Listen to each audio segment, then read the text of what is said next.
Banks దగ్గర extra cash ఉన్నప్పుడు banks ఆ ఎక్స్ట్రా క్యాష్ని ఆర్బీఐ దగ్గర డిపాజిట్ చేసి ఆర్బీఐ దగ్గర నుంచి వడ్డీ తీసుకోవచ్చు. అలాంటప్పుడు ఆర్బీఐ బ్యాంకులకు పే చేసే వడ్డీ రేట్ని మనం స్టాండింగ్ డిపాజిట్ ఫెసిలిటీ రేట్ అని చెప్పేసి అంటాం. సార్ మీరు తప్పు చెప్పేస్తున్నారు, అది రివర్స్ రెపో రేట్ కదా అని మీరు అనొచ్చు. కరెక్టే, ఒకప్పుడు దాన్ని మనం రివర్స్ రెపో రేట్ అని అనేవాళ్ళం.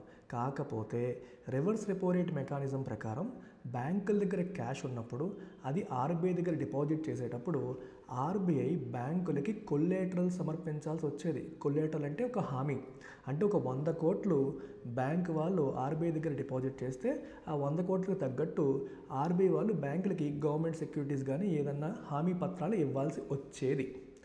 ఈ మెకానిజంని 2022లో చేంజ్ చేశారు.